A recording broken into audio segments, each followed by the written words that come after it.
வயிற்றுக்குள்ள பிரகலாதன் இருக்கும்போது நாரத முனிவர் பிரகலாதனுக்கு ஸ்ரீமான் நாராயணன் தான் ஈரேழு உலகத்தோட கடவுள் அப்படின்னு போதிக்கிறாரு. ஆனா அசுரர்களின் குருவான சுக்கராச்சாரியார் இரணியன் தான் கடவுள் அப்படின்னு போதிக்கிறாரு.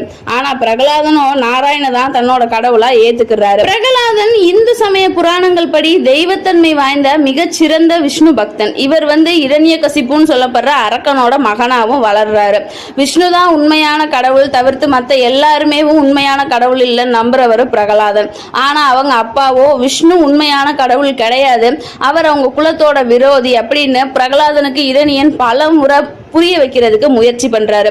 ஆனா பிரகலாதனும் விஷ்ணு தான் தன்னோட கடவுள் அப்படின்னு ரொம்ப தீவிரமா இருக்காரு. பிரகலாதனோட மனசை மாத்துறதுக்கு அவங்க அப்பா இரணியன் எவ்வளவோ மிரட்டுறாரு, நயவஞ்சகமா பண்ணி பாக்குறாரு. ஆனா எதனாலையுமே பிரகலாதனோட மனசை மாத்த முடியல.